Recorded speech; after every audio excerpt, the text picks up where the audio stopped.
We, we're both Egyptians. I come from a mixed background with mixed religions, but you are an Egyptian Coptic Orthodox.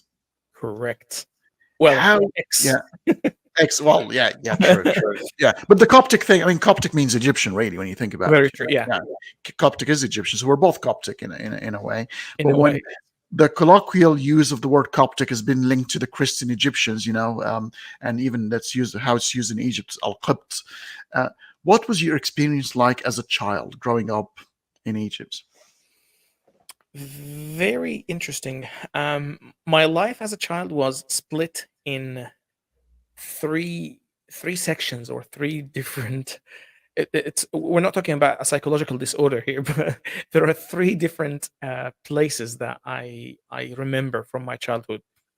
One was just growing up in Egypt, everyday life as a Coptic minority, dealing with the majority Muslim population.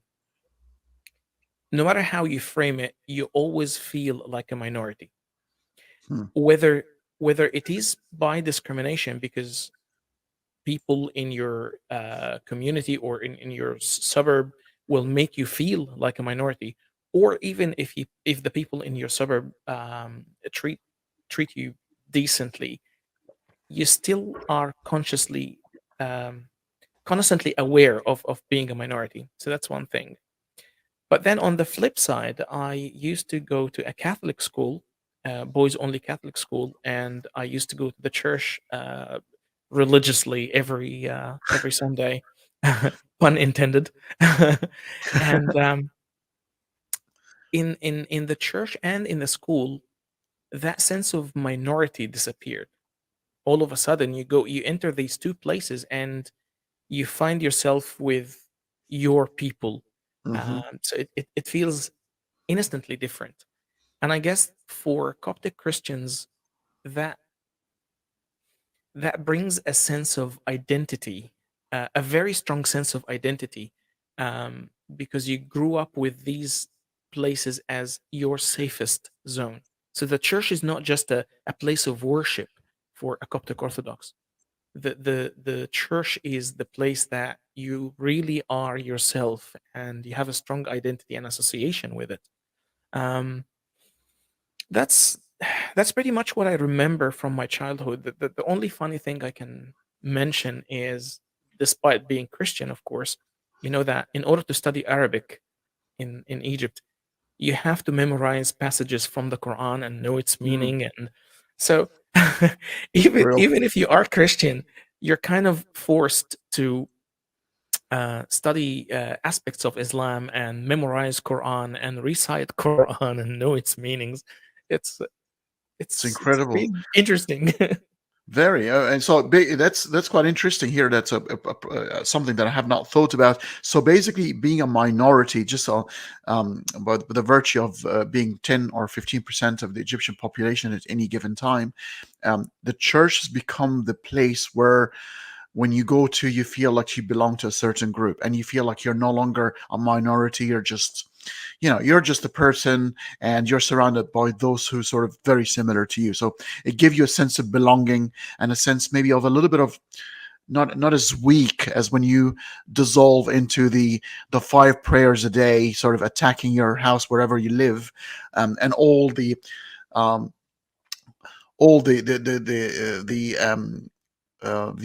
evidence of these Islamic culture wherever you go, because it's in your face everywhere. Whether you like it or not, it's part of the Egyptian culture. Right. Yeah. Yeah. So, how were you perceived by the other sides? Like, did you have any Muslim friends growing up?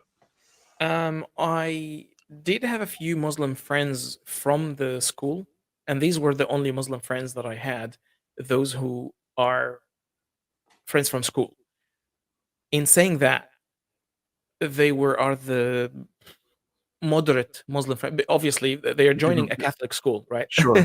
And some people might think, especially those who are from Western cultures, like, how can Muslim people join a Catholic school? Well, one thing, it's actually by law that any school in Egypt has to accept any Christian school in Egypt to be licensed has to accept at least 10% Muslim kids because Right. Islam it's the majority population, right? And so you can find the same thing here. You can find Buddhist or Hindu kids going to an Anglican school. So it's in Yeah. the same sense it happens over there.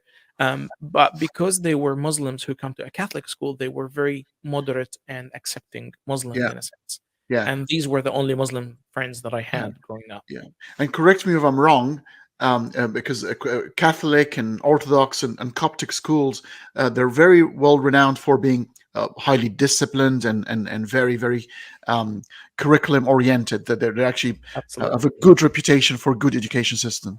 absolutely, yes. In Egypt, it's kind of the highest education you can get if you go to a Catholic school. Yeah, yeah. You go to a Muslim school, it's mayhem, especially It's especially around Fushat.